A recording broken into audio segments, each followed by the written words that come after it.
described as, "Don't interrupt me when I'm doing the introduction, Tom! It's the one bit I enjoy!"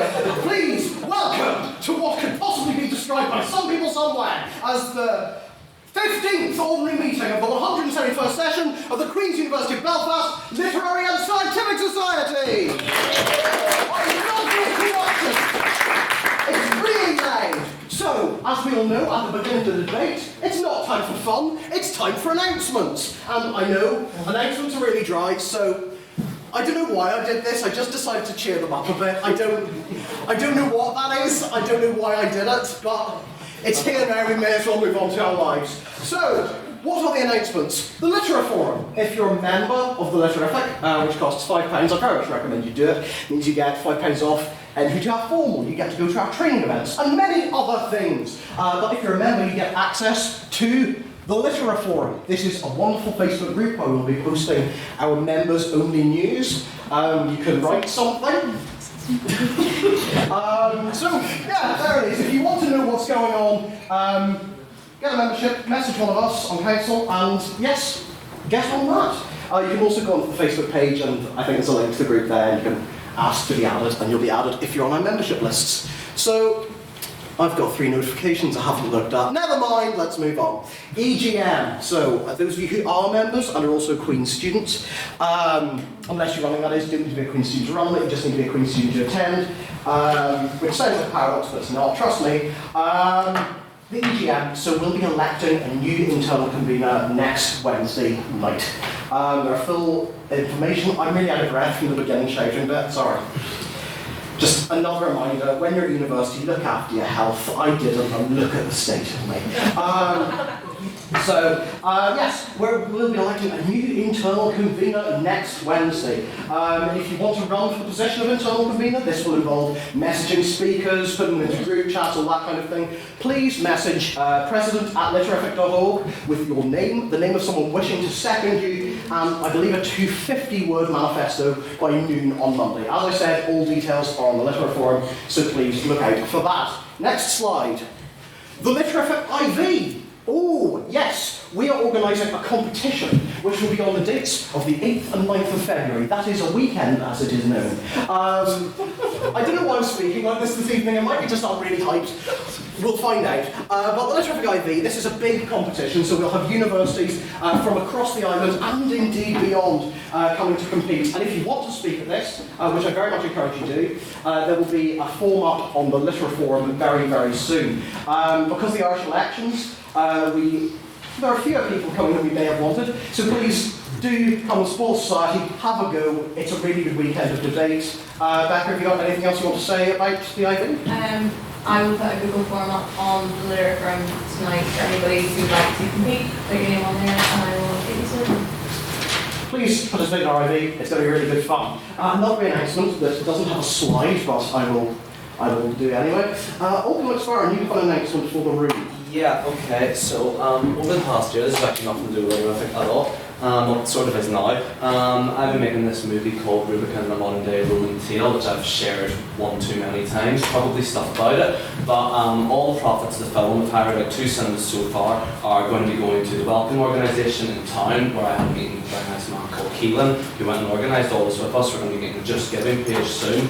The aim is to make £10,000. That's very high, so fingers crossed we do it. But we've hired out a room in the PFC, OG007, and the idea is we're going to try and get a crowd in, and we're hopefully going to try and make a few £100 from that night of doing it. I'm extending an invitation to all members of Litterific, and if they could please attend, it would be greatly appreciated. As I say, all proceeds are going to the Welcome organisation, and it would be very grateful if people could attend.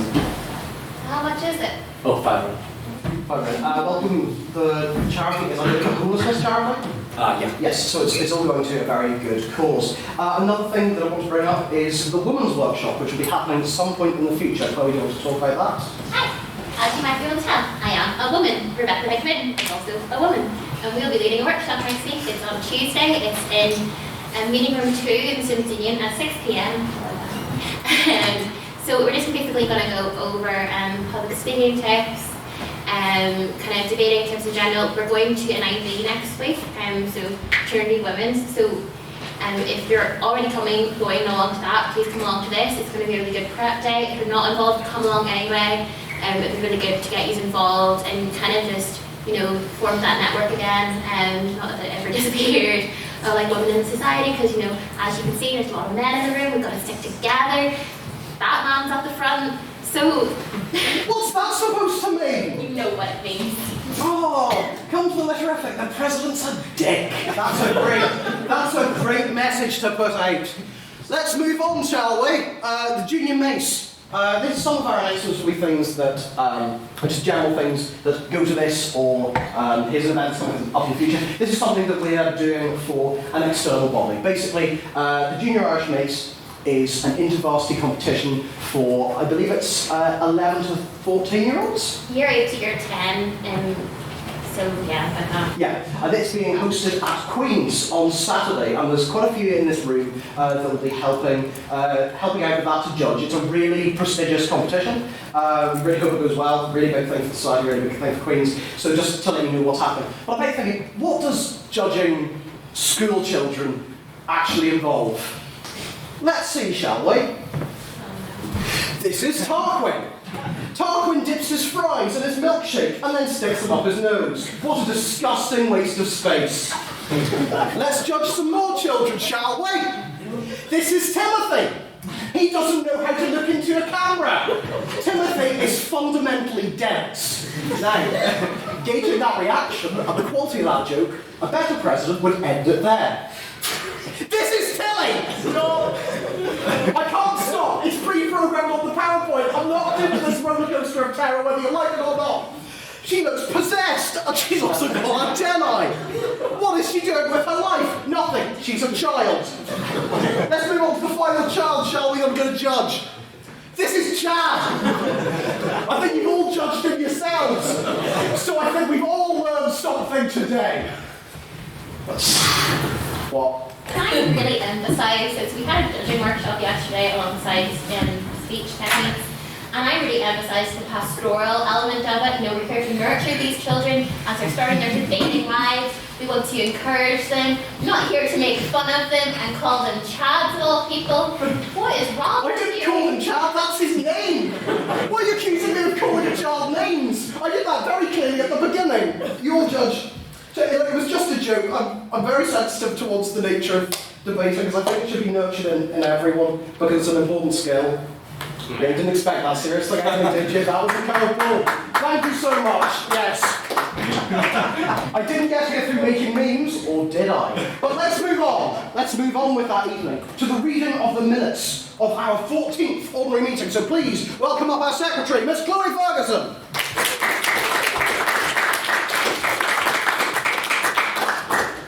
Just to add on to the junior mace there, just to say that thank you to Mark in advance, because he's put a lot of work into this, and looking all the rooms and organising the kids' lunch and coordinating with me. So let's all have a round of applause for Mark. Have another round of applause next week, just make sure your bill texts are awkward. So. Thanks for everyone that's getting involved. It should be a fun day. Okay, so get on to the minutes then. On Thursday the 16th of January 2020, because that's the year we're in now, 52 members of the Literary and Scientific Society came together for the first debate of the second semester. This house will bring back me later in the Senate room with its chair Belfast City Councillor Seamus Defeaton. After a long Christmas break, it was heartening to look out and see the sad, almost broken faces of our members. We would much prefer to be back at home with their mask open for them, rather than the Senate room which felt like 200 degrees and everyone wanted to die. The House assumed normal business in the form of announcements and minutes. However, the President, as we've just seen, is a special creature, and could definitely have far too much free time on his hands, showed a slideshow of what he'd been up to. Was it, a Christmas dinner, opening presents on Christmas morning? No. These are pictures of him and the term card having special date time. Whatever you and the term card got up to on your own time is up to you, but we will judge you for it. Yeah. I didn't screw it, if that's what you mean. Don't knock back, aye. Private members' business then began by Hugh and asking the House's opinion on the planned commemoration service and on the cancelled commemoration service for the RIC of the Royal Irish Constabulary being cancelled, and whether this showed there was not an appetite for United Ireland. Although McSpartan responded stating that he was going to embrace his inner Brit As he felt, Leo Bagger actually handled the situation appallingly. Mr. Conor McArdle stated that it was a political game and that it was disappointing to see what the reaction was and that the country needs to be a bit more mature. A tall order. Mr. Ryan Hoey voiced his support of Conor with the first evidence of the night, cementing Conor's status as an Irish Tory. The second piece of private member's business was given by Rebecca Lynn. He asked the House to stall until Clinton being appointed as Chancellor. Mr. Tom McGuinness responded that it was one capitalist voting for a bunch of capitalist cronies. Leanne Thornton stated we should take it as a win, rather than a loss in terms of representation, as Miss Clinton is the first female Chancellor Queen's had. Conor McArdle went on to say that of course Queen's is treated like a business, because that's what it is. Closing private member's business, Education Officer Jason Bunting stated that the Queen's cannot be treated like a product. It is here for social good, and if you have a problem with that, you should make some noise about it. If you have a problem, go and shout at the Union or something. We all have experience of that anyway. Moving on, President Matthew Badley began the first President's Questions of 2020, displaying to new members of society. This is the part of the night where the House has to ask what's wrong with him. The answer, so many things. Opening up, Jay Radcliffe asked the President of his opinion on Beetlejuice exploding soon and making a massive supernova in our skies. Now, for those of you who've had more than one conversation with me, you'll know that I'm a big musical fan. So when I heard the word Beetlejuice, my ears perked up and I got very disappointed very quickly, as it is a musical. I got very hurt, and Jay, you let me down if you're in the room. Hi, yeah. That face. A disappointment.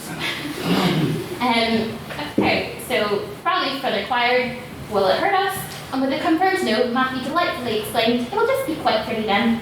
Tom McGuinness asked the President, with Boris Johnson starting perhaps the first ever government-led Kickstarter to have Big Ben Bong to celebrate Brexit, he asked the President, what event would he celebrate with the Bong? So many mental images, so much scarring, so much therapy needed to recover even from that one sentence. Bradley clarified that if he didn't indeed mean the ringing of a bell, because that's what he meant, it would be the first minute into someone's speech and the last as well. That joke did not go down well, as is a surprise to all, because of course debating jokes don't go down well here. We're all here for Boris impersonations, apparently. Murray Kate Dobbin asked the President on what he thought over the abomination of Cats, the musical, the movie. However, the Secretary, me, had lots of feelings, so I very much got it in. My words were, a metaphor that is everything is wrong and right in a society. It was magical, 10 out of 10, and I still stand by those. Please see it, it's something. Matt Lee also asked the President a question, which I am not going to get into because that was the actual abomination, and no one needs to revisit that, and Matt's not here, no, so we do not need to, okay? No more talk on Greggs and what Matthew might do with the Greggs and... Before moving on to the debate of the evening, James featured Belfast City Councillor and guest chair, got to give an opening address. Seamus spoke on what he called to be a significant part of his Twitter feed on the merits and disadvantage of New Labour. Seamus already seemed confused on what he had seen unfold in front of him that evening, cannot blame him, and as Simon stated, Conor would be receiving no more favours from him. Gary literally scarred the man to the point where he already was holding grudges against our events officer. Well done. Mr. DeFeature told the House we shouldn't be harking back to the past, but instead setting an agenda for the future of the Labour Party. Whilst the sense of hope and growth associated with the time is pertinent, its priorities were surely different, and while we can hold on to those principles, we must look to the current issues like the current climate crisis and a changing automated workplace. The House then took a vote of prior opinion on the motion this House to bring back New Labour, with 18 votes for the proposition, 27 votes for the opposition, and 12 votes for the abstentions. Speaking first for the proposition was Mr. Ryan Hoey, who showed an extraordinary amount of self-awareness, stating that optics-wise, it didn't look good for his side of the debate. That with 2 English Tories and 1 Irish Tory on board, Conor was not particularly pleased at this. He told the House it's a problem when all parties offer the same centrism, and the government needed effective opposition to hold them to account.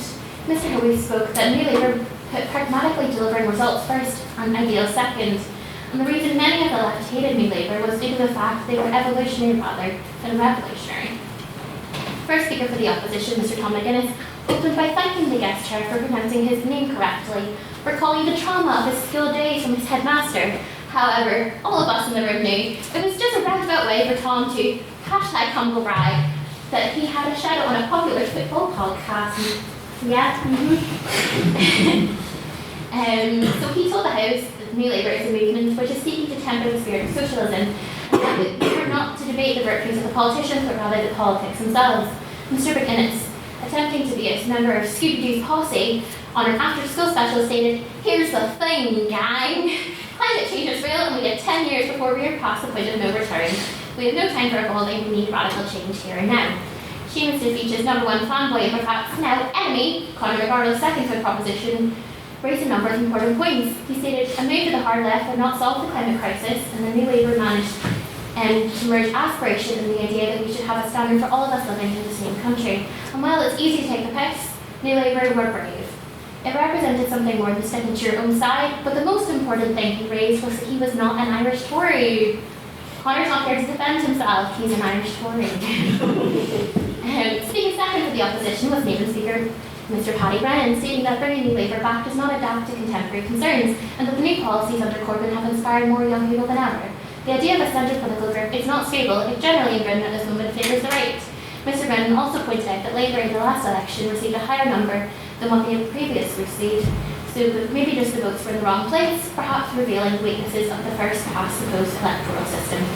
Mr. Matt Lee closed Proposition's argument by stating that while he appreciated and loved walking into Parliament, there he is. Hi. Hello. I'm just talking about you. Yeah. All good things, all good things.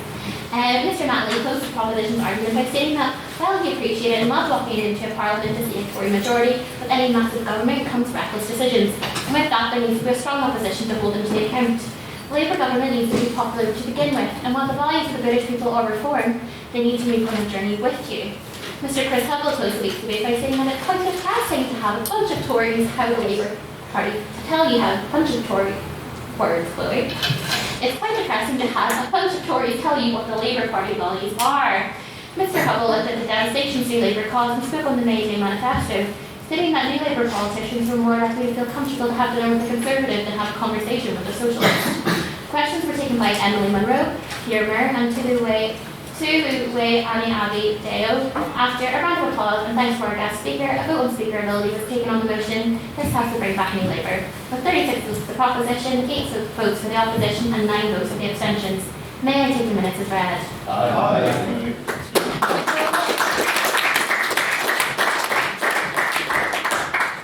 Thank you very much for those minutes, and they were brutal as usual. So let's move on. When I turn the clicker back on so that I didn't accidentally press it.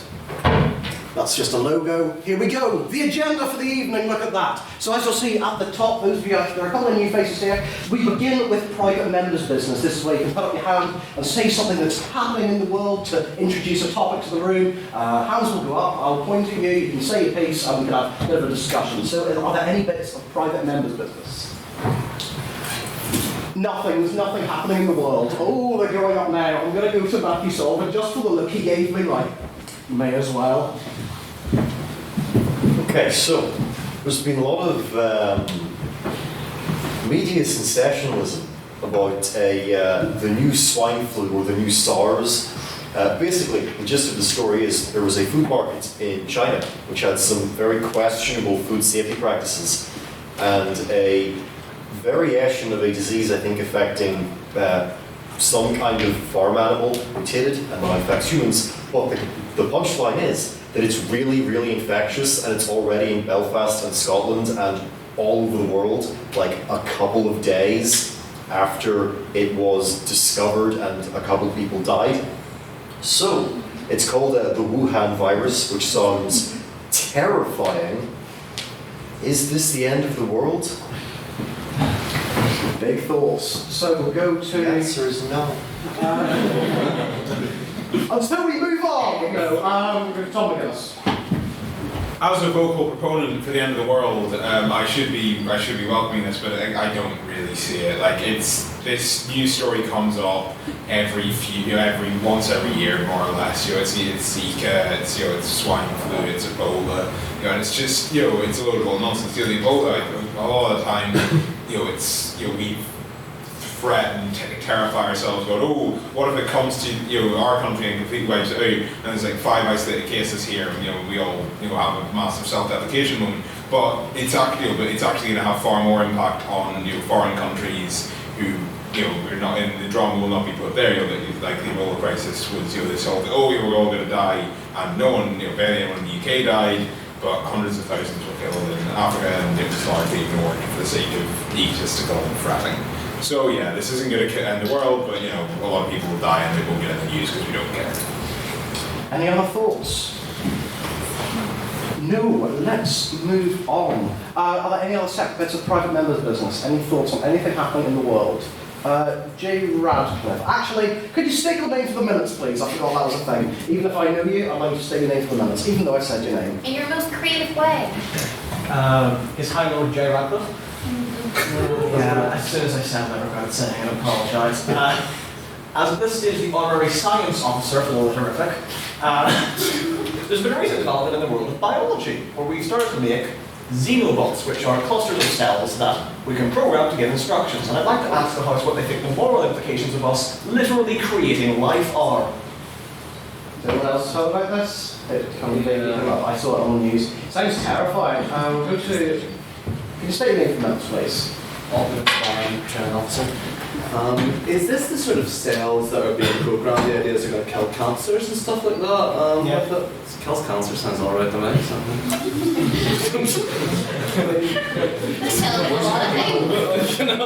I know this is a debated society, but I'll give it that like you tell me.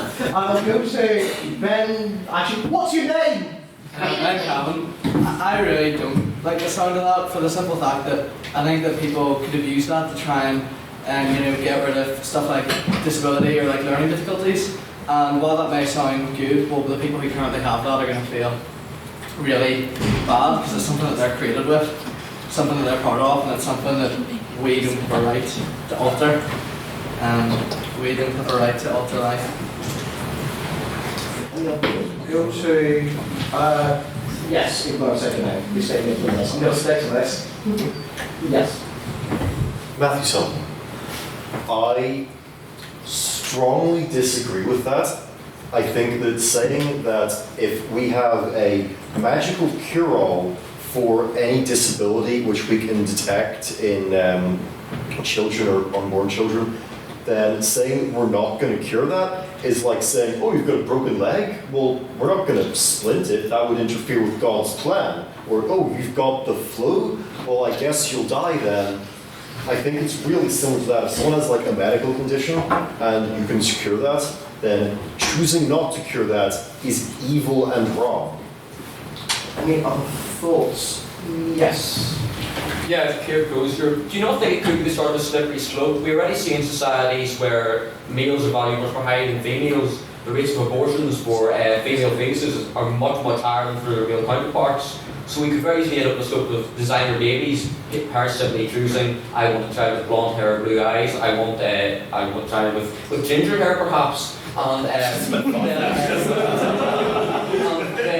we could end up with this sort of, and children who are not made to this specification could feel very excluded because of all these Ubermenschen walking about. Apologies to all Jewish people in the room on behalf of here. Yes, you look very angry. You said, What on YouTube is your boy Tom? We're going to... You asked for it, Bradley. I didn't. Chloe did. Well, I don't understand the moral objection to this. When you're talking about the abortion rates are higher for female fetuses than male fetuses, that's largely common, especially in China as a result of the one-child policy. But this isn't destroying life. It's not. This is about sort of creating altering parts of a person while having largely if it's curing disabilities, it's not you're not killing the person, you're not destroying the fetus, you're just making sure it won't be born with a congenital brain defect. You're not it's not denying that person anything. This isn't anything even, it's not close to even abortion, it's just a mild quality of life improvement for the child. It's not, I don't understand the moral objection to that. I would agree with Matthew, it sounds weirdly similar to, oh, you're trotting in God's domain, which is pish. There are a lot of thoughts on this, which is especially good for a scientific thing, so I'm going to let it kind of continue and let as many people speak as possible. State your name for the minutes, please. Mark Gilmore. Would anyone be so kind as to clarify what these xenobots are? Because I have not heard of this at all. I'm just to the room as well. Yes, that's right. Can you clarify what exactly the things are? So the xenobots are the culmination of several years of work. They're a collection of heart cells and I forget what the other kind of cells, but basically we can program them to move around and carry things into the human body. And the good application of that is that because if you make them using someone's own cells, their body will project them and it'll be far easier to bring things in like cancer cures, etc., etc. So, are there any thoughts? Yes, we say anything else, please. Actually, yeah. I believe like we've kind of already done a kind of thing like this with my cognitive replacement therapy. I think if that actually went ahead with it. So there's precedent. This is where we go for So, do it. people not remember that? Or? I don't remember because I don't know anything, but it is probably a thing. I trust you. I refuse to learn about science because I'm not a nerd. I trust you. Yes, we say anything else, please. I never heard it and welcome to my TED Talk. I mean, from what you described, it sounds like a vaccination, almost like you're putting foreign objects, or at least not so foreign, into your body to try and help your body fight off whatever disease you're doing that. And clearly nowadays we still have people who are anti-vaxxers. So that sounds like it's inevitable, like it's gonna happen someday. Of course, some people might not like it, but I mean, whether it is genetic coding and choosing what color your children's eye has, or whether it's, you know, helping fix a disability when you realize that it has one while it's in the fetus stage, we are human and we do that anyway. So it's not about morality anymore, it's about whether people want the help or not. Final thoughts. I'm going to prioritise getting as many people in this discussion as possible. Yes, you say your name for minutes, please. Leanne Thorpe. Yeah, I stand in the middle of this debate, I think.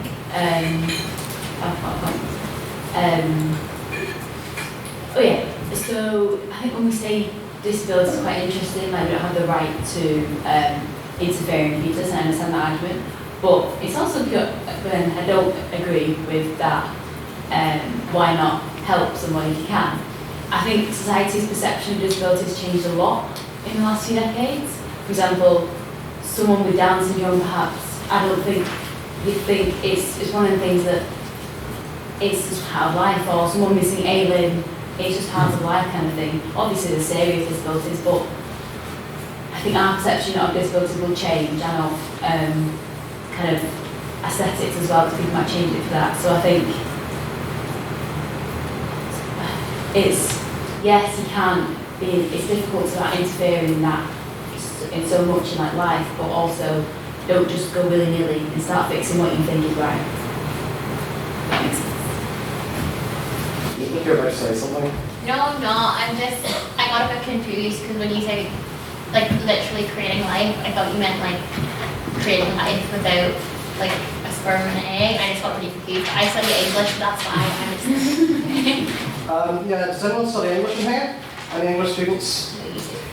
Yeah, you're not allowed to speak on this. I study English as well, yeah.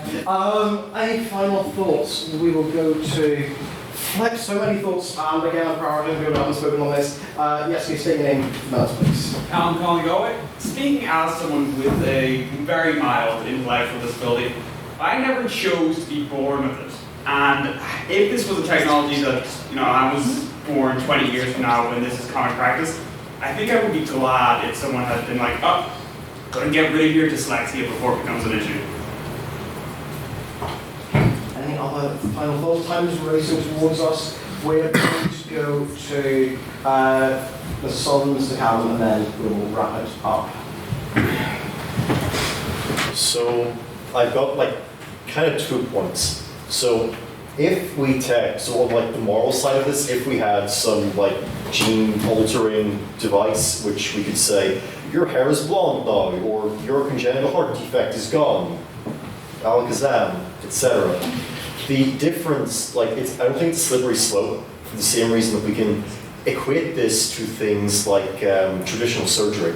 So for example, say you have a baby who is born with a hole in their heart, and if you don't operate, they will die, or they'll have serious problems later in life.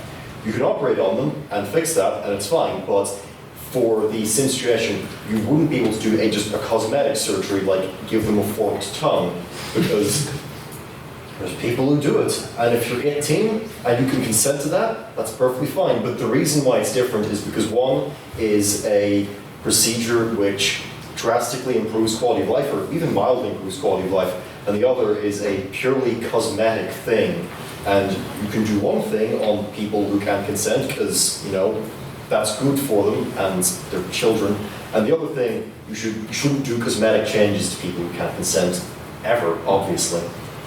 On the other point, so we're all talking about this magic cure-all device, which is, I think, different from the original topic, which is this specific xenobot technology. The great thing with all these technologies is that every few years we get a new buzzword. It's CRISPR-Cas9, or it's xenobots, or it's nanobots, etc., etc. And the news and the hype is always the same. It's like, this will cure cancer, this will change your hair color to blonde, etc. Ultimately, this isn't actually how these things work, and you should temper your expectations, because ultimately, this isn't a magical technology, and we're not going to be able to fix everybody's congenital defects right now with this technology.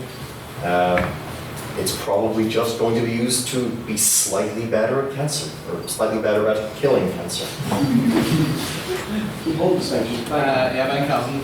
Part of this is for Mark Gilmore, but I'll start with mine. But I just think a point was brushed over that was made earlier, which is so important to this. People are saying this isn't really a moral issue, but this will inevitably lead to designer babies, as was said. We as humans are flawed. People in societies see an ideal type of baby. And prompted by Mark Gilmore, this is exactly what was the case in Nazi Germany. Eugenics was brought in as a subject, and I'm not saying it's going to go to that extent. I'm not going to say it's going to go to that extent, but naturally humans have an ideal of a certain type of baby. The introduction of the ability to be able to mutate cells and dictate what sort of things they're going to create will inevitably lead to unthinkable things, which I just think no flawed human should have the choice to do. Speaking of bizarre, evolutionary changes, Mark Gilmore seems to have evolved from including Nazi analogies in his own speeches, particularly to other people, which I just think that's neat. So I let that drag on a wee bit because it's really good to have a discussion about science in the literary effect. We are the literary and scientific side after all, and that is definitely one of the most it's the most hands we've had up for a bit of private men's business in quite a while. So thank you for that, and thank you to everyone whose hands went up. Sorry if I didn't get to everyone. Tick! We're now going to move on to some very brief President's questions. We'll have to be very brief as time is racing towards us. Does anyone have a President's question? Yes, Olga. Mr. President. Yeah. As me and Rebecca Beckman discovered last week with your Doctor Who meme, you have discovered QUB Love. You've made us sound weird. So I've got to ask you, if you could have an anonymous QUB Love post written about you, what would it have say on it? I don't know.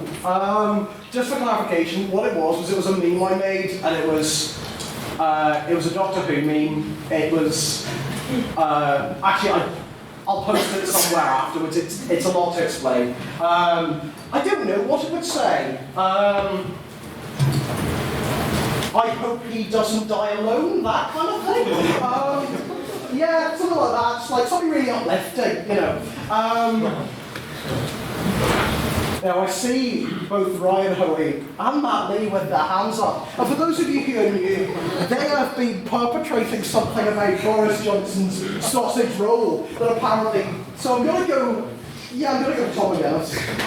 Mr. President, if you were the creative director on the hit 80s cartoon series Xenobots, who would you cast in the starring role of John Xenobot? Keanu Reeves. Oh, easy! Oh, that was the easiest President's question I've ever had. Brilliant. Does anyone else want to put their hands up? Because I could bet serious money that that's filth. Mark Gilmore. Mark, you wouldn't give me filth, would you? I would not. As we all know, you're a massive fan of Doctor Who. And I kind of want to know, not sure, this is quite random, but what would your ideal alien be? What qualities would they possess? What would they look like? What would your ideal alien monster look like? Meg, what do you mean? Do you mean ideal as in for the show, ideal as in a friend for me, or ideal as in what I think the ultimate alien would be? All three. All three. This is like the most imaginative present to the question I think there's ever been. I'm creating a new life. Yeah, creating a new life like the previous discussion. It would be about yay high. It would be basically humanoid. Only when it walks like that. Whenever it does that, it makes like a kind of clown shoe noise. It's basically Danny DeVito you're describing. Yes, exactly that. A little, very mini Danny DeVito that I'll keep in my satchel, and he will just shout abuse at people from the satchel. He'll just be like hiding in the satchel, and he'll come out and go, "I don't like your hair!" And then just go back in, right? And then everyone will go, "What was that?" I'll go, "Oh, it's just the alien in the satchel." And they'll just think I'm insane. So, no change there then. Are there any final questions just to... Ask one. Yeah, I'm going to have to. Just because this is very much a Russian roulette of filth. Chloe, do you want to choose whose question I'm going to take? Well, it could be either of them. They come to that. You like happy. That's like happy. That's never a good sign. Yeah, I want to ask a question. Yeah, it's just that I know that both of you have got something like in your minds that is like Machiavellian and filthy. We're allowed to give way to one another halfway. This is not like a... It is a conspiracy. We've never had a relay president's question before. Got it. Okay, so Mr. President, as we know, you are a big fan of Boris Johnson. Okay, there we go. Moving forward, Julian Smith has been a great Northern Ireland secretary in recent weeks, restoring Stormont, and he was over here with Boris. So, which Greg's item of Julian Smith would you eat first? I'm not editing this. If you're not even going to get a question, like the mention. Yeah, because you didn't minute my response to the cat's question, which I had to apologise for, even though it was very funny. Apologise again. No, it's fine. I didn't mean the apology. So, it's beyond belief at this point. So, what item of Julian Smith will I eat from the Greg's menu? I'm just going to list a random bit of the Greg's menu, and it would be tomato soup. See how disappointing that was. I'll take Ryan Hoey's as like the final. See, this is why you picked the wrong one, because mine is very innocent. So last night you did a very good impression of Donald Trump, and I was sort of hoping to get this in at the beginning of the President's Questions, so you could do the entire bit of President's Questions as Donald Trump. But can you please give us your best impression of Donald Trump? Right, the thing about that impression was, I didn't know I was going to do that. It just kind of came out, so I'm not going to do it. I was like, oh, look, right, here's the thing, right. When I'm up here, I like to try and guarantee quality. Like, when it's up there, that thing about shouting at the kids, I don't care what you think, that was quality, okay? And I can't guarantee that my impression of Donald Trump will be quality.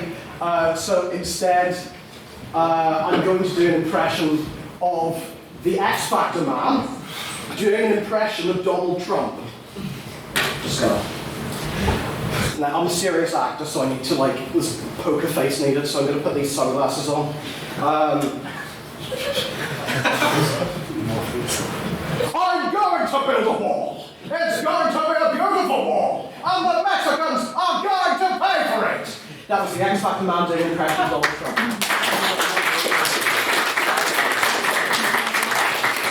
Thank you so much, that was beautiful, thank you very much. That's about as all I can muster at the moment. So, now that that is finished, Check! That is really putting the president in president's questions. I'm glad that wasn't about Boris Johnson's sausage roll penis or whatever your questions are meant to be about. And so we move on to the actual debate. This is why we're here.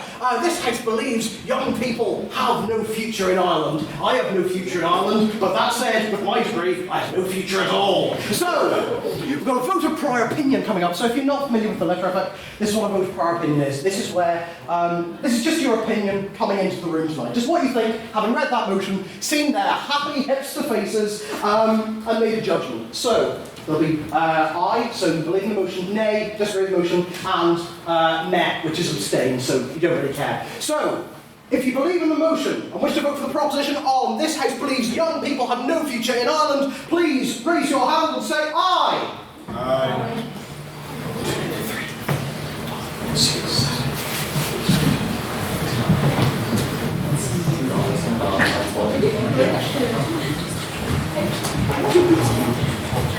Remember to put your hands up very high. I am rather short and I'm not good at looking.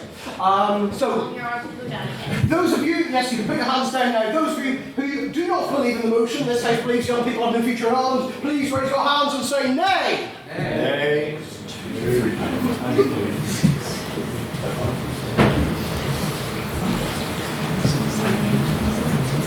16. And if you have no particular opinion on the motion, could be swayed either way, please raise your hand and say meh.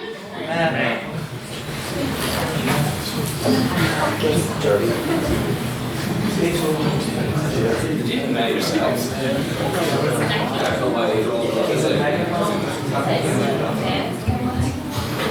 Madam Secretary, could you please read back the vote of prior opinion? The vote of prior opinion on the motion this House believes young people have no future in Ireland. There are 15 votes for the proposition, 16 votes for the opposition, and 13 abstentions. So the vote of prior opinion, the opposition have it. Oh, the opposition have it for now. But will they at the end of the debate? Who knows? But what actually is the debate? I recognise there are a few, or I don't recognise a few faces, so I'm going to go through roughly what's going to happen. So there is the proposition and the opposition. They will take in turns to give 7 minutes long speeches dealing with the motion. The first and last minute of these speeches is what is called protected time, so no questions can be asked. The end of the first minute will be marked with a bell like this. The beginning of the last minute will be marked with the same bell like this. And when the 7 minutes are up and we'd all rather be finished, we'll hear this noise. If you want to ask a question, go to anyone in the room, please raise your hand and say point of information or on that point. The speaker can accept your question or decline the question. Please don't offer too many, in quick succession, or don't offer a question as soon as they finish responding. That's known as barracking. It's quite rude, and it just makes the speaker's life quite difficult. So, we are going to move on to the debate itself. Does anyone actually have any questions about format? No, you shouldn't have questions. You're actually speaking. So, without further ado, we're going to move on to the debate. So please welcome to open for the proposition, Olga McSparrow.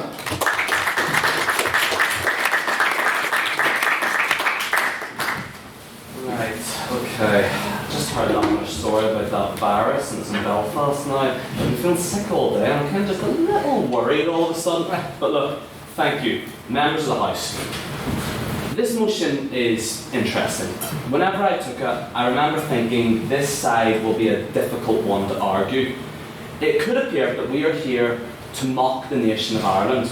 We are here to mock Ireland, and me and my colleagues are not here to do that. We are here to say that we do think this is a good nation with great people, but we cannot be blind. Serious flaws hinder the youth of this island. The future of the youth of this island does not belong within its narrow borders, but rather belongs to the entire world. We are here to say that there are other, better places for the young people of this country to live, work, love and thrive in. Now I think we should be realistic here. I doubt on either side we're going to hear anyone say that 1 million people will suddenly emigrate out of Ireland. No one would actually claim that this is going to happen. No, this motion is referring very specifically to the spirit of the youth. Does the spirit of the youth and our achievements belong to the narrow confinement of Ireland's borders? The simple answer is that that spirit does not.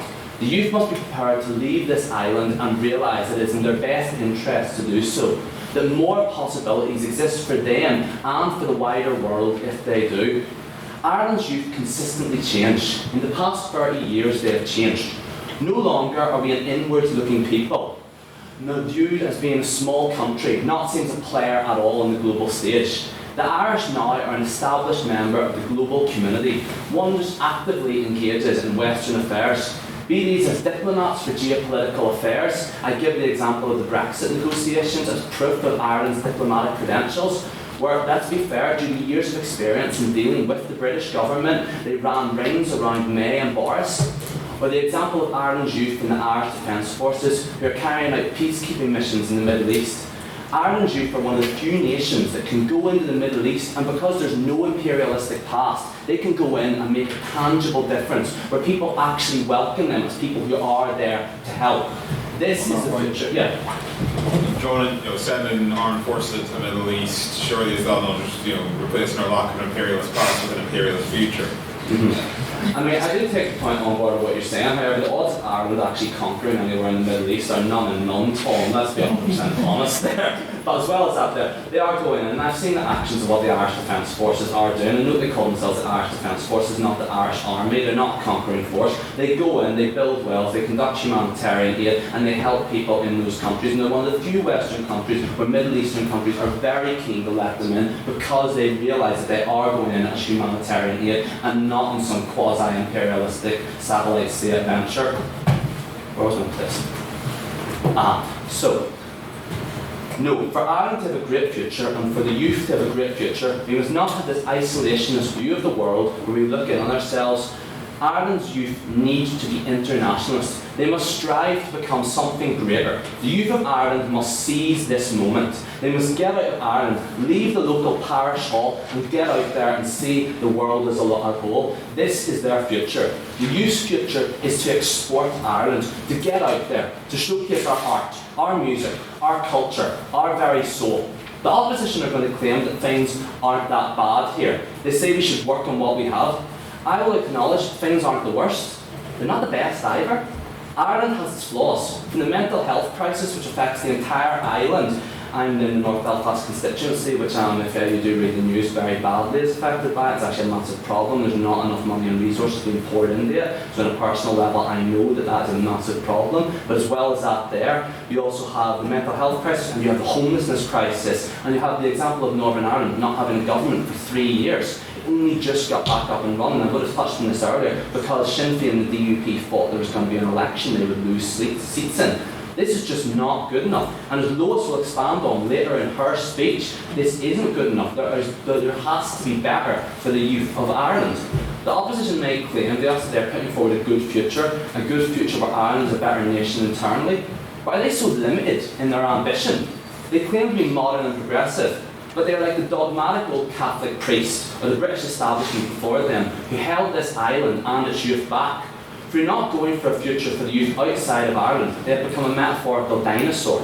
Saying we'll keep the engine running in a second, the engine running in this car, despite the fact that the youth's future isn't this car, it's not even a service version of this car, it's a whole new car. Yes? So, I get what you're saying about how Ireland's youth have a future outside of Ireland. But I don't see how that means that they don't have a future inside of Ireland. Like, I feel like this debate should be about, if I stay in Ireland, will I have a future rather than would I know? Okay, well, I mean, I think you've got to define what you mean by will I have a future. Will I be able to eat and the potatoes will be ridden with blight again? And I think, yes, that future is probably something that won't happen. But will you have a future where the people of Ireland are just getting by and surviving, or will you have a future where they are thriving? And I believe that for us to truly have a future where the youth of this country thrive, then we must actually export and leave this country and go off to the outer world.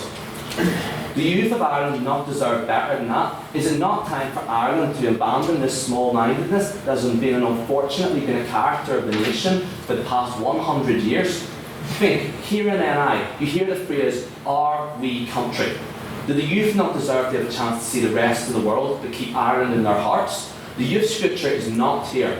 Their hope and optimism does not exist within Ireland, but rather outside of it. Think of what good we can do for the rest of the world and how that good will reflect on Ireland. I mentioned the Irish Defence Forces earlier, but let's be fair, it's made up predominantly of young men. And as I said, they conduct peacekeeping and humanitarian aid. And as I said, Ireland is one of the, I pretty much said this entire paragraph in that piece of rebuttal. That is the future of the youth of Ireland, not just changing Ireland, but changing the world. Our music, it's been exported around the world. We have rock stars and musicians doing world tours. They have not narrowed their limits. Bob Geldof was a young Irishman in the 1980s. He changed the world with that live aid because he fought big. That is what we must do for the youth of this country. We must think big. I also want to say Bob Geldof now lives in Kent, not Ireland. John Berman is one of my favourite filmmakers. He made movies which are world renowned. Some of them did deal with Ireland, but some dealt with issues of mythology, Excalibur, to geopolitical global affairs of hope and glory. He exported himself as an Irishman to an international audience, but exported that youth, that optimism. So I ask you to let the young go out into the world, to experience the world, to have a future in the world where they can make a difference, but will always carry Ireland in their hearts. Thank you. Thank you very much, Mr. McSparrow. Now, please welcome up to speak for the opposition, Mr. Jack Patton. One small thing I want to say before I go into my actual pair of materials, because I don't know anyone else can set it and I couldn't give a point of information. The Live Aid single, 50% of the proceeds go to the actual artists on it, and 50% of the proceeds go to the producers, none actually go to the charities anymore. Just thought that was a nice sweet piece of information to start off on a very, very grim note. Mr. President, Ms. Secretary, members of the Litter, we are gathered here tonight to decide whether or not we have a future in our homeland. To begin, I'm not going to argue that there are no opportunities for young people outside of the island of Ireland, because to do so would be completely ridiculous. But to claim the opposite is likewise ridiculous. To claim there are no opportunities on the island of Ireland, that there is no way for young people to build their future here, that they have no hope, is farcical. According to a report in the Irish Times late last year, emigration, particularly among young people from the island of Ireland, is at its lowest level since the crash in 2008. If young people in Ireland have no future, someone should tell them that, because they're staying right here. Northern Ireland alone has 5 university campuses, 4 technical colleges, and Greenmount.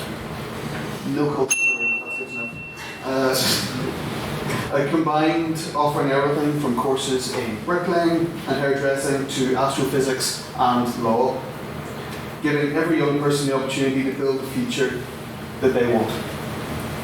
If you want to become a solicitor, then you can work hard, study law, and make that your future. If you want to take over the family farm, you can do a course in Greenmount for every skill you will need and make that your future. If you study English literature, you can work hard, dedicate yourself, and then I think you'll be a fantastic waiter. You're talking about all these things within Ireland, however, it's not always the ambition of every youth that they are going to be more successful in the generations that preceded them. Your argument so far seems to be that you can stay at this nice level, and will the youth not be better getting out of Ireland so they can get that success? And you believe to exceed our parents we must leave this island? That's not the case. I mean, I'm going to do a degree vastly different from my family background. I'm exceeding those limitations simply just in my own personal experience. And I'm staying here. Let's see. In Belfast alone, there are 24,000 students. Let's see. In the whole of Ireland, that number is 300,000. That is 300,000 people making use of the opportunities here, making their lives here, making their future here. Who are we to tell them that they are wrong? And you only need to mingle into any class in Belfast or talk to any group of students to know that not all of those 300,000 were born in the island of Ireland from Erasmus students here to take advantage of what we have to offer for a short period of time. Let's see. Yeah. To those who spent thousands on fees and other expenses to move from all across the globe to make Belfast and Derry their permanent homes. So that leads me to a question for the proposition. If there is no future for us in Ireland, if there are no opportunities, then explain why people keep coming here. Explain why they pay fees up to 20 grand a year if there is no hope. dramatic cause for faith. On that point, Yeah, go for it. obviously by the sound of my accent, I'm a Brit. I'm coming here for education. That doesn't automatically mean I'm going to stay here after university. And I know if I can speak for most international students, I don't think they're all coming here to permanently stay for life. No, they're they're not. probably going to go home after getting an education. But a significant portion of them are. Taking another personal example, my girlfriend came over from Manchester. She's now invested in getting she's now invested in getting involved in the NHS here, nurse, and she is making Belfast, or at least Northern Ireland, her permanent home. There are a proportion of students who are doing that. Let's see, I'm sure the proposition are chomping at the bit to make this point, so I'm going to make it for them. What use is an education if there are no jobs? The fact is that a record 2.3 million people are employed in the Irish economy. Irish Times from end last year. So it is actually accurate before you can say that. Go for it. Yeah, and Jack, let's be honest, we both know your political leanings would be slightly to the left. If they are rubbish, low-paid, zero-hour contracts, jobs brought in through austerity measures right across North and South Ireland, that is not a good future and not a future that anybody wants. Even excluding 0 hours contracts, the employment level is still 72%, which is still a record high regardless. So that's just the Republic, not the North. In Northern Ireland, the figure is 800,000. In the last year alone, 16,000 jobs were added to that total. So that shows that that's because not just international students are coming here to take advantage of the opportunities from Northern Ireland, but so are international companies like Ujima and Liberty and all these kind of ones who've invested in Northern Ireland's workforce, because we have an exceptional capacity, especially for new industries and computer-related tech and that kind of thing. So that's a total of 3.1 million jobs on the island of Ireland for every skill set, from lecturers and solicitors to builders and postmen. So we have an education system that provides for a future you wish to build, a record high number of jobs, and you say there's no future here. So far in this speech I've covered the economic and educational arguments for a future in Ireland, and a job and a qualification are an important part of the life of any young person that they want to build, but they are the bricks, not the house. In 10 to 20, hopefully, years' time, when I'm surrounded by a crowd of mini-me's, really? When I'm surrounded by a crowd of mini-me's, I want to take them to their grandparents just to be a quick journey in the car, not pre-connecting international flights over 2 days of exhausting travel. I want them to grow up calling my friends aunt and uncle, not those people I met one time when we went to Ireland. I want them to grow up surrounded by the culture and community that is their birthright, not in a cold city on the far side of the world that cares little for either. Your future is not just your degree and your job, it is your family, it is your friends, it is your community. What kind of future would it be without those? For the strongest tree is the one with the deepest roots. In conclusion, Ireland offers us an education, a job and a community. What else do you need for your future?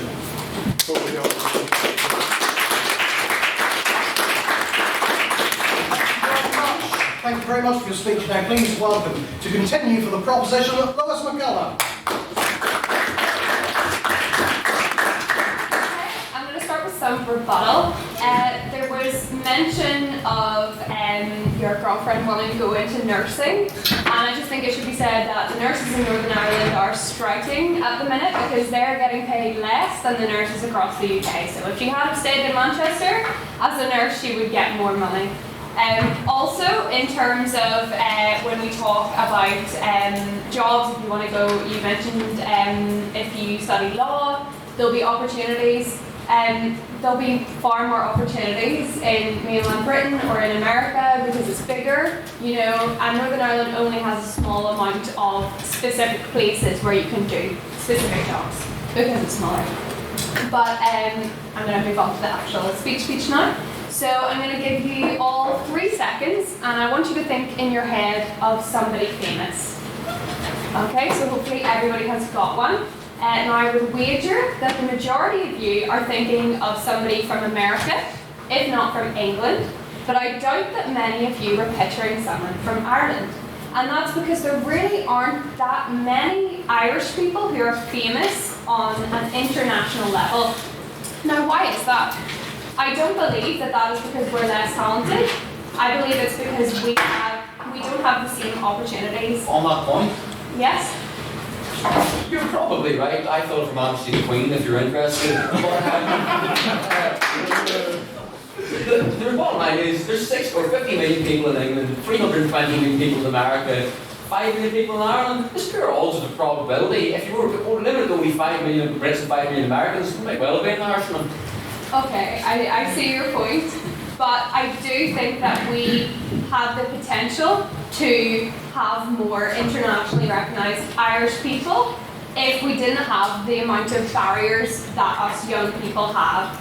And that's really what this motion boils down to. I think it's that there were just more barriers to young people having a successful future in Ireland than in other countries. And I'm going to focus on education quickly, and then mental health, and then the fact that we live in a post-conflict society. Now, I don't have to ask any of you to imagine what it's like to be a young person in Ireland, because we're all here. We all know what it's like, and our future is happening now. Some key decisions that can affect that have already been made. For example, if we think about university, it was mentioned about Greenmount and all these institutions that we have in Northern Ireland, but really we don't have the same selection that you would have in other places. We have the 2 main ones in the north, that are Queen's and Ulster, and I think we can all agree that they're not without their faults. And of course there is options in the south of Ireland. You could always go to Trinity, but good luck affording rent in Dublin. You'll probably need to kill yourself working multiple hours of a part-time job without any time to study just to stay afloat. It costs more in Dublin to buy a Happy Meal than it does in London. So why not have your Maccadees and live it up there for a similar price, but with countless more opportunities and connections? On that point. Yes. Yeah, Dublin's expensive, but so is London. You could go to University in Galway, you could go to University in Cork, both really nice cities which are in Ireland. That is an option, but if you want that big city where you will have the opportunities, it's better to go to London because there's more base for opportunity there. Okay. And also, if we're thinking of jobs, consider teaching, for instance.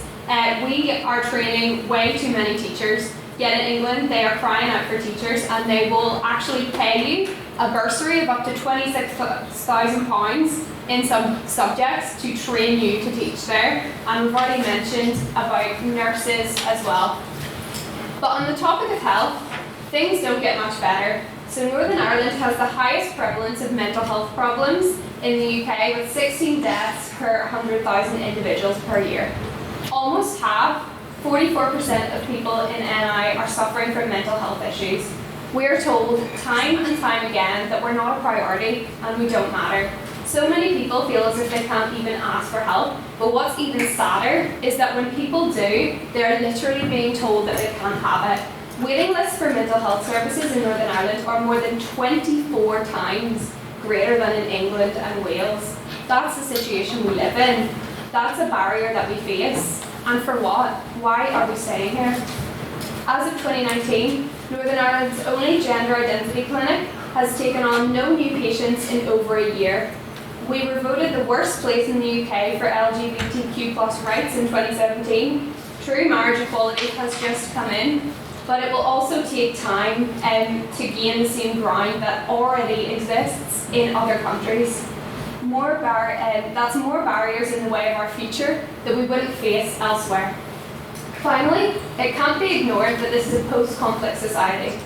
Yes, in a lot of ways, things have got better, but that's comparing things to the past, and the past was really, really bad. Slightly less crap is still crap. 2019 PSNI figures show that 20 years later, paramilitary-style assaults are on the rise. Our problems have not gone away. And maybe you're thinking, well, we have integrated schools, we can send our children there so the next generation will have more hope. How many people actually go to integrated schools? It is 7% as of 2014. There were only 64. That's not good enough. Ireland is like a bad boyfriend. We stay with him because we're used to him, and we excuse all the red flags because he says he'll change. But will he?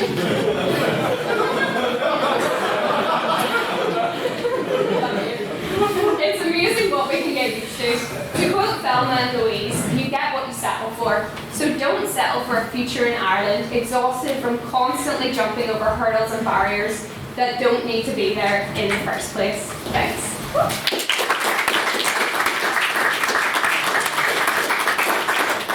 Thank you very much. Thank you very much for your speech. Firstly, I'm going to check to see if the bell's working. You may have noticed I did break it. There it is. And secondly, Bryson, are you alright, mate? No, it's just a metaphor. There we go. So, to continue the case for the opposition, please welcome up in his first speech for the Society, John Ewan.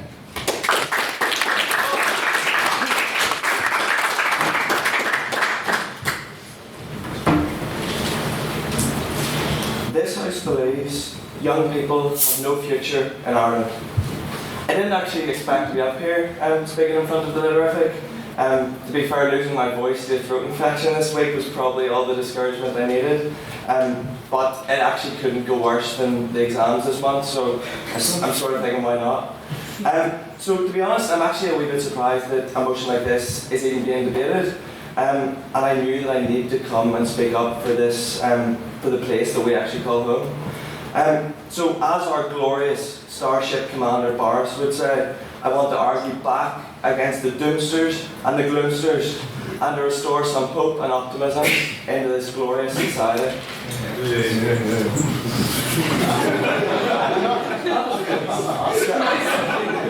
Jack has made some great factual and quantifiable points, and so at the risk of being called a bit soppy, I want to approach this question from a different angle.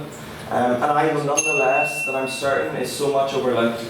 I truly, truly believe that there is so much to be said for just how special Ireland actually is, regardless of north or south, regardless of politics, and regardless of the fact that we produced Jedward. If we all just realise just how special this island is, for its culture, its natural beauty, and the fact that any young person can call this place their home, a place to build their future. It's so easy for us as young people to get caught in our own university and career bubbles, gradually turning into corporate robots who only believe that there's a future where the most money can be made. There is so much more to life than wage, turnover and promotion, so much more than searching for meaning in the rat race of the business world. However, I'm also sure that nobody would disagree that employment opportunities in Ireland have certainly improved, with the most recent figure of 4.8% being a 13-year low. And so, if we can agree that the Irish economy is in a reasonable position, strong enough to support a good standard of life for the majority of citizens, then we must look at the less easily quantifiable factors which might determine our overall well-being. Now, I haven't quite visited every country on earth yet, but I can honestly say that right now I truly believe that there is no other place apart from Ireland that I would love to call home. Consider the history of this island, thought to have been inhabited since 10,000 BC. Any of the likes of the Norman invasion, Irish rebellion, Easter Rising, and things like the Troubles may have been the death knell for the future of other countries, especially for those as small as this. And yet, today Ireland stands increasingly stronger and more peaceful, a golden emerald isle set aside from the rest of the world. Perhaps those of us from this island don't actually appreciate these things enough after calling it home for so long. But people travel here from right across the world. They look upon Ireland as a haven of sorts, steeped in the deepest heritage. There cannot be enough said about Ireland's landscape. Are there many more places in the world that can rival what we have right here on our doorstep? I don't really care. The planet Venus is quite attractive as a place, but it isn't exactly somewhere where a child could be said to have a bright future beyond dissolving. So I don't quite know what the landscapes are quite pretty has to do with the brightness of a person's future. I don't really know what I'm scared of flying, so I wouldn't really want to go to Venus. So there's just something so enchanting about Ireland, and it's incredible the punch we pack in such a small place. The Game of Thrones production crew certainly chose here for a reason. Added to the city streets of Dublin, Belfast, and even Galway, we have our natural beauty. Where else in the world are there places quite like the wild Atlantic Way? Is there another causeway coastal route? On that point, maybe there is. Looking at the promotion for tourism Ireland that's occurring here right now. However, we are not here to talk about the natural beauty of Ireland, which I agree with you. It is a stunning landscape. I would point out hundreds of countries have got stunning landscapes, and we're here to talk about, is the future of the youth better served in Ireland? And having a pretty view is not going to make your future any better.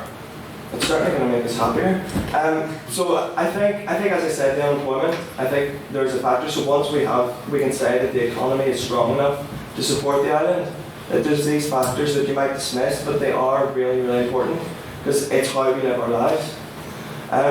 So, as I said, is there another causeway coastal route? Forget about the North Coast even.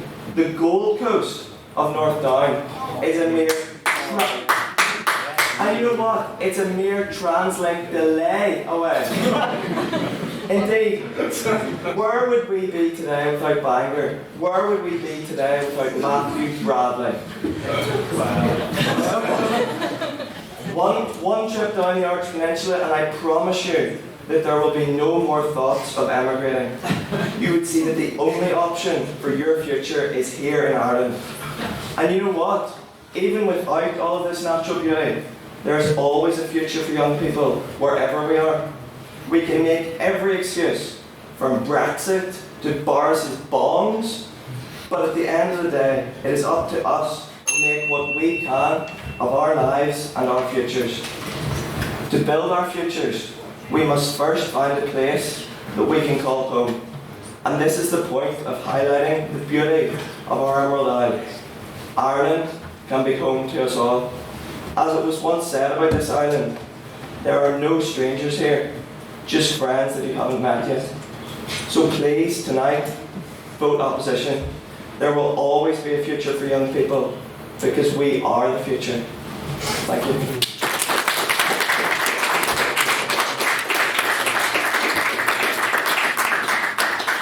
Much for the remarks, and can we have another round of applause for what was John Ewing's big speech? I realised that as we clapped the fact that we were from North Down, myself, Miss Ferguson, and Mr. Bryson looked like a trio of dickheads. So let's hear from one of them now. So please welcome, to conclude for the proposition, Matthew Bryson.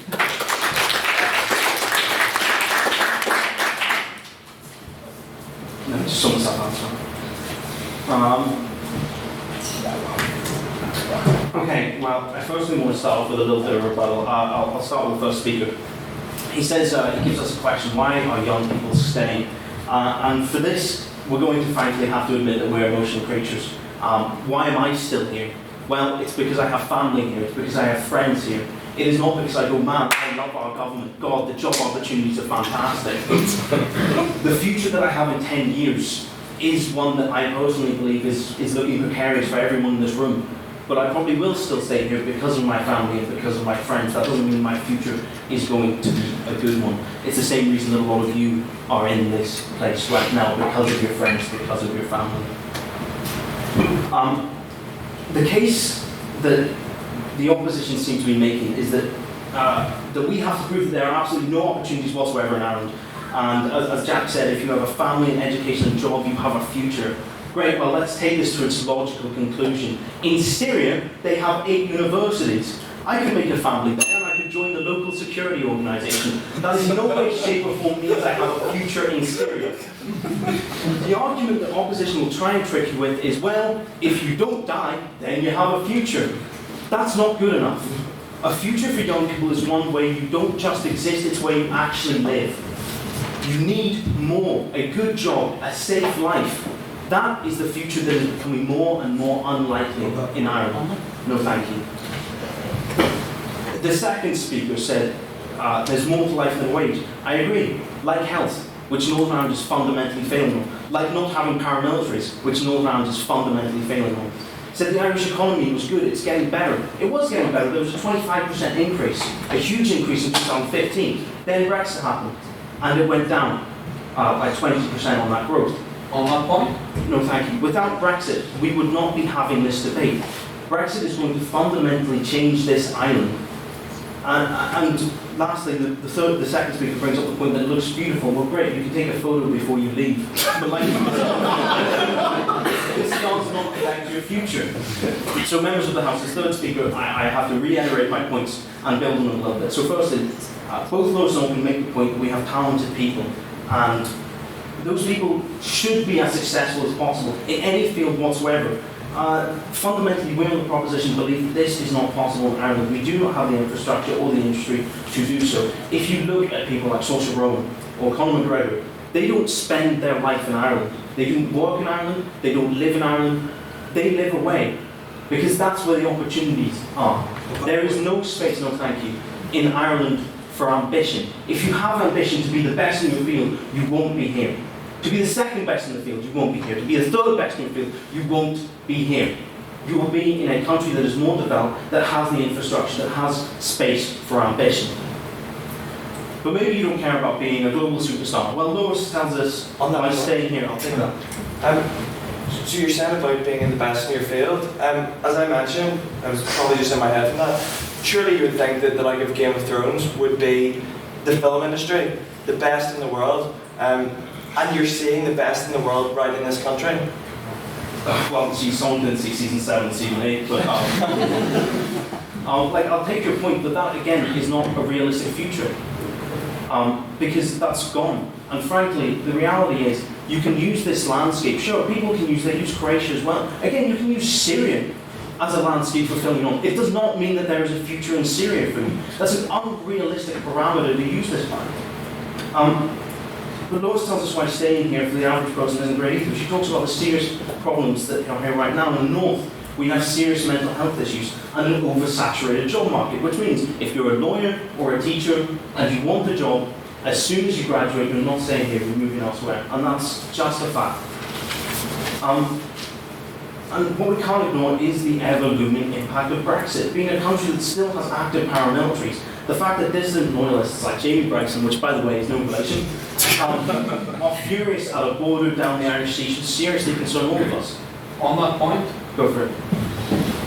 Since before even the referendum in 2016, there have been a lot of predictions about the dire consequences that would happen for Brexit. We were told that there'd be 500,000 unemployed overnight, house prices would crash, there would have to be an emergency budget, and nobody would want to invest in us. None of them have come through. Why would we possibly expect that more Project Fear from over here and here is going to come through either?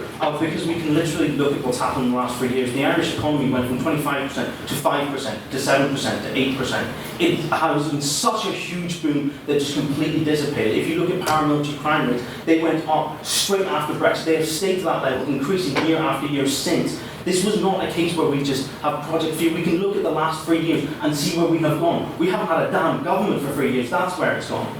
Now, as we can see down south, you can also see serious problems. If you live outside of Dublin, one, nobody cares about you. Two, no one will listen to the second one because nobody cares about you.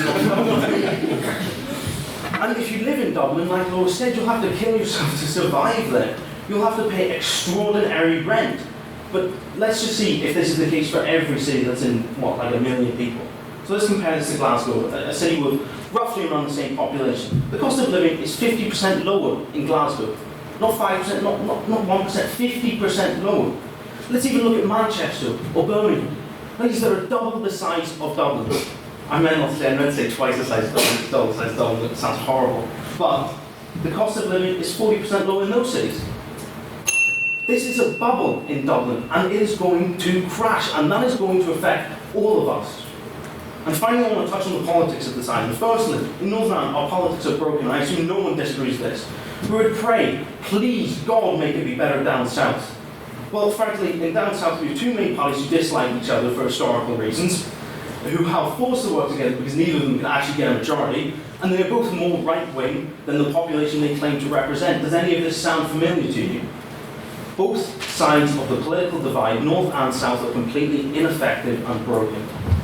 But surely this can't get worse. Well, actually it can. Let's look at the election coming up on February the 8th. It has the great potential of electing a government that could create massive havoc in the entire island, and making it far more tense by rejecting the current Brexit negotiation, which was dealt with by the previous Irish government, or by going for a border poll, which would lead to more unrest at an already restless time.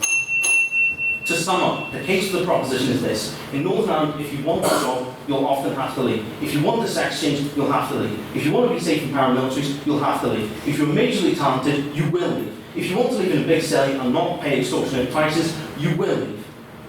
And you can literally leave just across the Irish Sea. Things are bad now and they're not going to get better. For a future with a good job, bearable politics and infrastructure for ambition, please vote for the proposition. Thank you very much.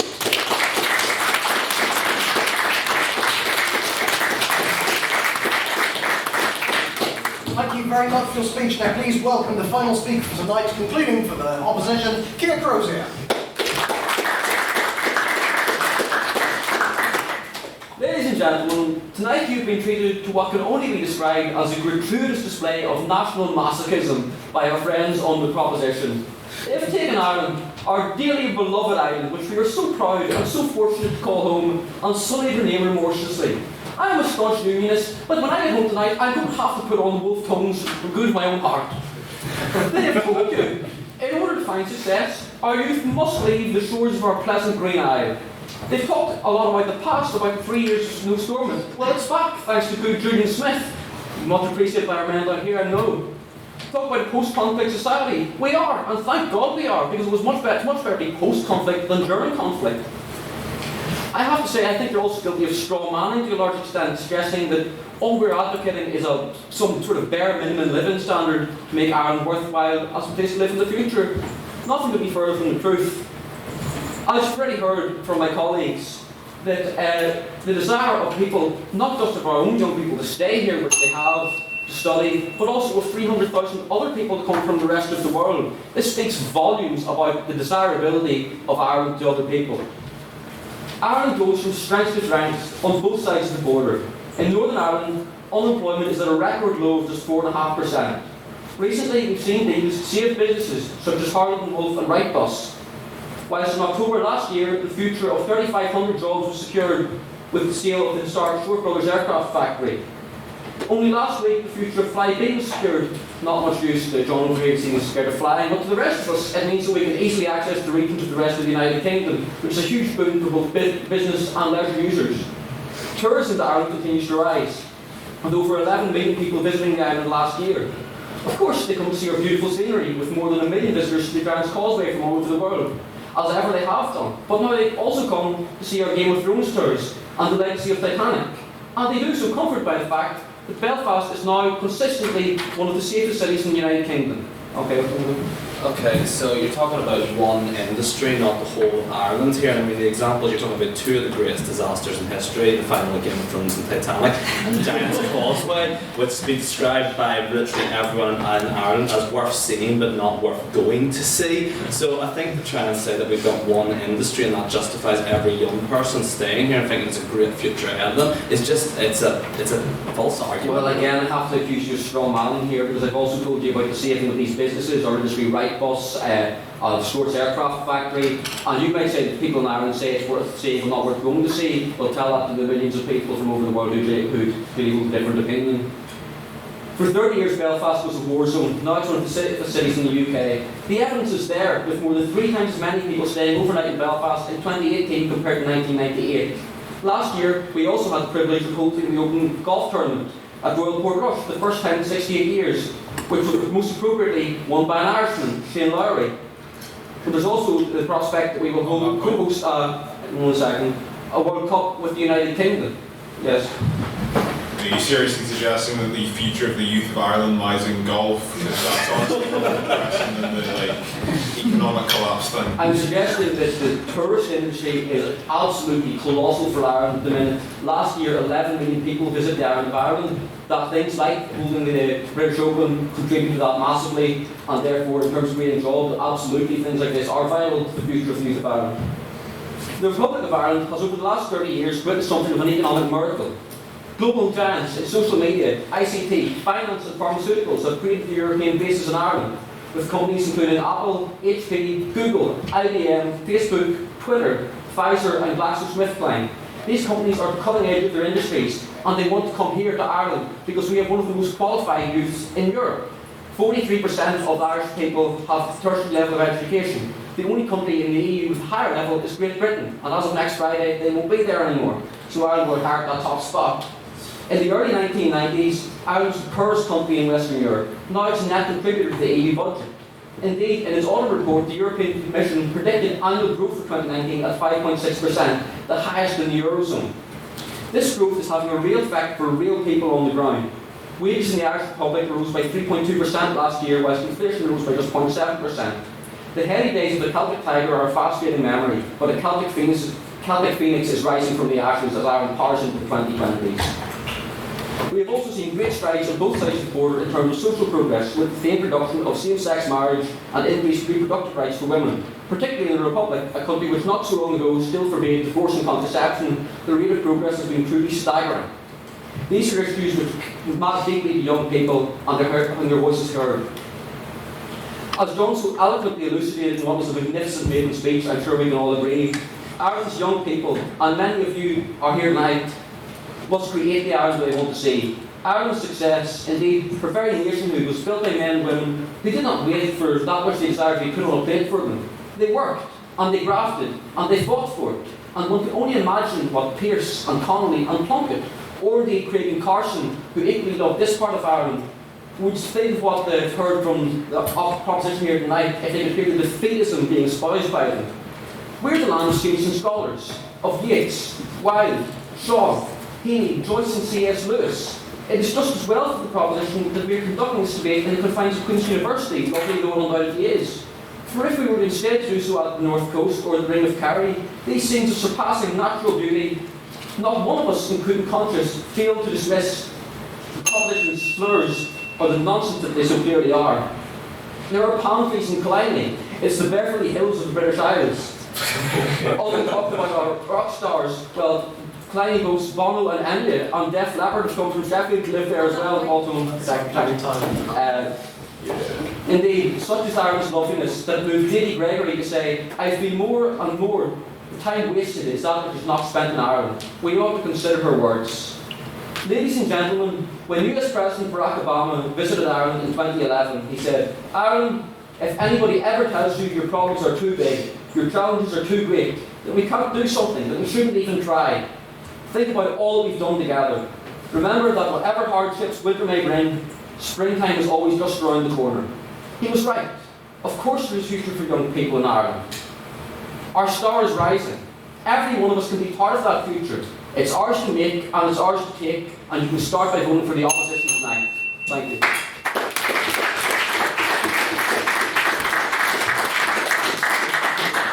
Thank you very much, and can we have another round of applause for all the excellent speakers tonight?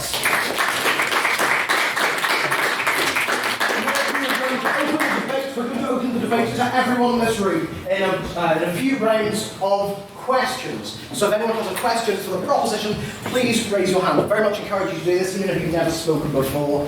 I will go to just see how it goes up first. Yes, Ben. Yeah, so I think a point that was sort of brushed over is that there's literally children in third world countries that do not have a future because of the low life expectancy. So you not think it's a bit naive to say that they don't have a future in Ireland when there's literally children who can't live past the age of like 30 in third world countries. I actually sort of addressed this in my speech, but I said about Ireland, we're pretty much your argument is people have got it worse than people in Ireland. Yeah, that's true. People have also got it worse than people in other countries around the world. But the point I'm trying to make here is this here, is that Ireland is not the worst, but it's not the best. And should our youth not strive to get the best and to have the best? Is that not what they deserve? Opposition to respond? I think you're absolutely right, and it's worth remembering, not so very long ago, the Republic of Ireland was a third world country. It's the first country in Western Europe. When I was looking for quotes for this today, I found one from Mary McAleese, and I'm trying to get as close as possible. She said that Ireland is the first world country with a third world past, or something to that effect. And I think that the growth of Ireland in recent years, and its continuing growth morally and economically, is something that ought to be celebrated. Any questions for the opposition? Yes, you say the infamous. Joe Riley. I should have done that in a posh way, not a really fancy way. But free movement of people. Obviously Brexit, but Ireland is remaining in the EU. The future of the youth being outside of Ireland, wouldn't you say that being within the EU, being able to move to say Germany or France or Italy or anywhere else, would probably lead to a bit of an emigration, a bit of movement out, opportunities elsewhere perhaps? Well, it comes to the ability of anyone in the end of Ireland to remain within the EU. Obviously, Irish passport, I have one, we should have one, seriously, get one. And then with the border state, obviously the border is in the Irish Sea rather than the end of Ireland, so that's not an issue. Do I reckon it'll increase immigration? No. I reckon if it's done right, and Tories, you should be listening to this because it's a good line phrase, if it's done right, this could turn us into the crossroads of Europe. It could be a kicker with Ireland, and Ireland the access point to Britain, to America, to all the markets that can bring with us, if it's done right. Are there any abstaining questions? Actually, no. Proposition to respond. Well, if you're worried about if you're worried about not being in the EU, if you were to move to Britain, like the motion is the future's not in Ireland, so you know there are other EU countries you can move to, or alternatively, America doesn't have the EU, but you know there are opportunities there, you can go there. So this motion isn't bound to moving to Britain. There are so many opportunities, whereas this side has just Ireland. Everything on to abstaining questions, just for clarification, these are questions that can be directed to both sides equally. It's just an idea that's kind of thrown into the floor for them both to react to. We will go for Ryan Hoey. I quite liked this debate because both sides are sort of playing on my conservative instincts. So on the one side we're having my financial instincts head over heart. On the other side we're sort of tugging at my heartstrings with the culture and the history and the identity of being Irish. No, it's not Irish. So basically my abstaining point is try and convince me that I should go with my head over my heart or my heart over my head. So say proposition to respond first. Again, you sort of get tripped, and I worry about this with the opposition. You can still be Irish and just not live in Ireland.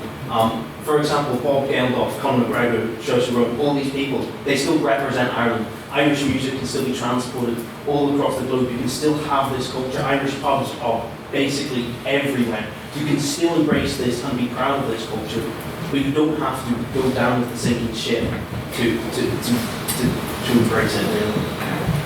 Opposition to respond.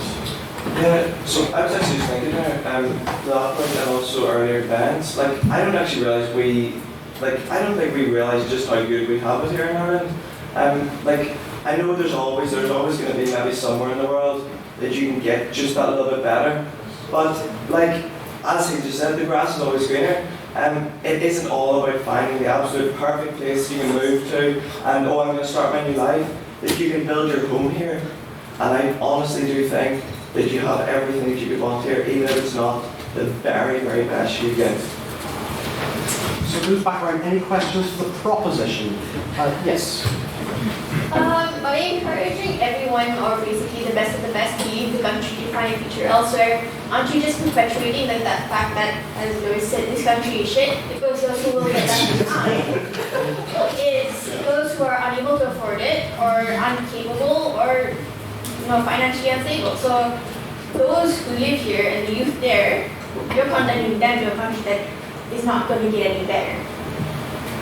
I'm sorry, but the S-bomb constitutes a fine. Oh, really? Yeah, I don't like the rule as much as anyone, but I've been told I have to enforce it because of like parliamentary. I'm just going to write that down. Respond. There's this whole thing when we're thinking about the future. You could stay here and you could graft and do all that you can to make Ireland better, but are you going to see the results of that realistically? No, it's going to be generations down the line. So yes, they will have a better future, but do you really want to spend yours having the lesser option? And global warming, the generations in the future might not even be around anyway, so you may as well leave and have fun. I think that's an incredibly selfish, unrealistic approach to take. To be quite frank, I think you're absolutely hitting the nail on the head.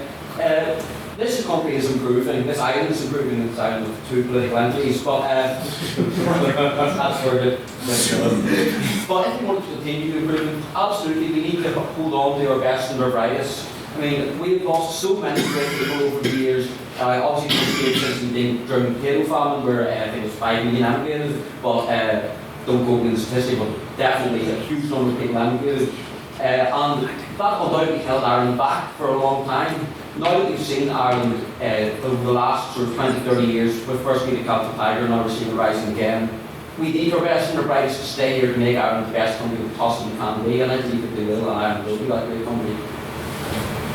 Questions from the opposition? There's a hand up immediately, so I will go to Tom Gates. I think something the opposition hasn't mentioned, especially they've been talking about deficiencies in the Northern Ireland's healthcare system, but especially now with your union seeming closer than it has seemed in probably 100 years. A major concern that probably should be broached is the fact that the Republic of Ireland's healthcare system is nowhere near, in terms of socialisation, is nowhere near the NHS. Is that not a major concern for young people in the Republic and potentially Northern Ireland should the island be united? I think the Republic system is complicated and weird and kind of outside my realm of understanding. When it comes to unification though, I obviously go back and forth between small U and small N as much as it gets kind of hard to follow. At the end of the day, whether or not unification happens will be down to the preconditions on the league, because pragmatists like me, I'm hoping the majority of you will decide their vote based on what the next country will look like. For young people in the Republic, some of them it is a concern, but for the vast majority, the cost is low, it's an efficient system, and generally it's actually not that bad. There we go. Are there any abstaining questions? Respond. Whichever one, so look, what I've been doing has been writing down things for the end and head. Yes. Okay, so this kind of deals with a point they brought up earlier, and I want to deal with another one. So you said this is always the fallacy, the grass is always green on the other side. This debate, we have fundamentally made the case that because of mental health, because of paramilitaries, because of Brexit, the grass isn't green on the other side. Our grass is currently burning. Okay? That's the case we're making, and you're refusing to engage with this, bringing in these fallacies and just saying, well, Ireland's a nice place, isn't it? Oh, it's got good sights, lovely. Okay, the reality is, and this again deals with his point of this island is getting better. This island isn't getting better. In the last 10 years, projected growth has gone down, pensions have got worse, jobs have got worse, projected wages have got worse. This island isn't getting better, and if you think Brexit is going to make it better on this island, maybe in the mainland, maybe, but on this island, Brexit is going to screw us, and that is just the truth. And that is the truth that these three are refusing to acknowledge and refusing to engage with. Are there any abstaining questions? Time to respond towards us. This is our final one. We'll go to Mark Gilmore.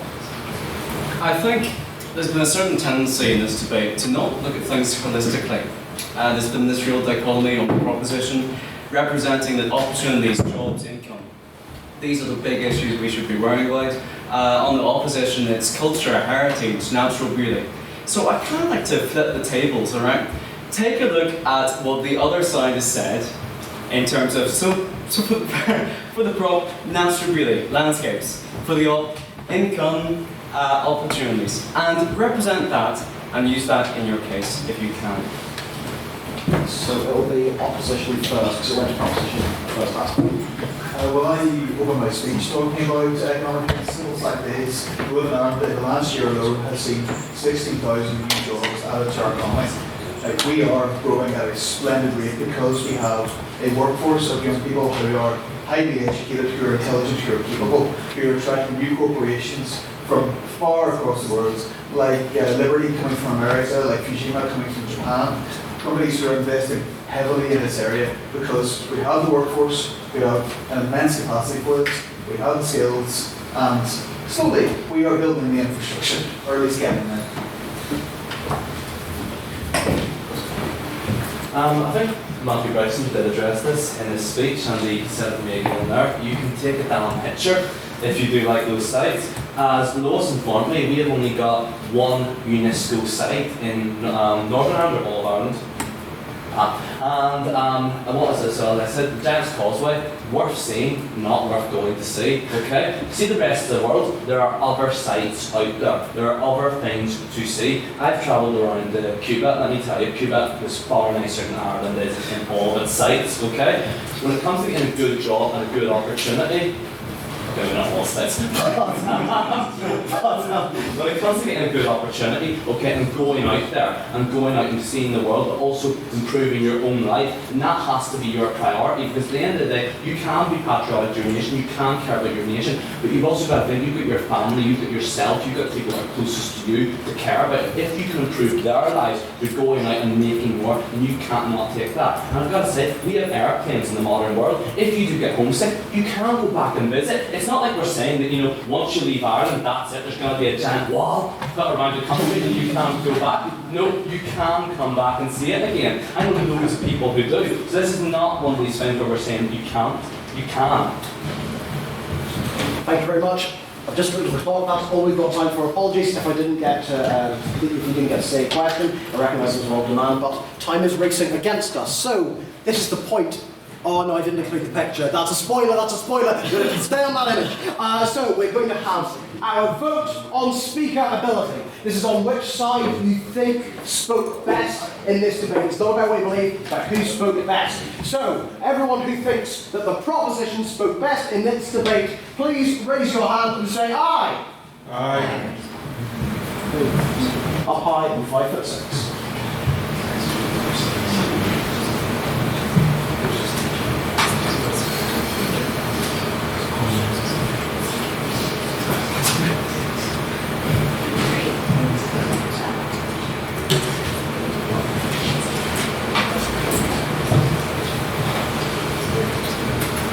And all those who wish to vote against the motion who believe the opposition who spoke better, please raise your hand and say nay. Nay.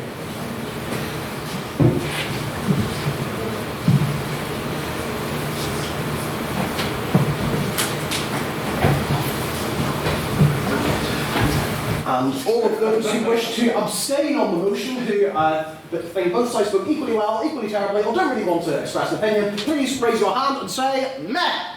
Yeah. Meh.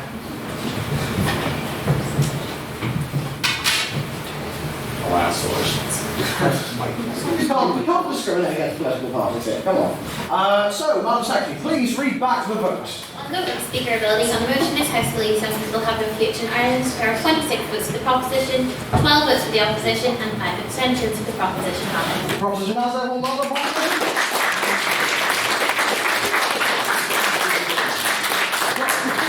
I would like to thank all our speakers again, so that was a really good debate. If you want to speak, if you want to sit up the front and have a go, I very much encourage you to do. Give our Facebook page a message.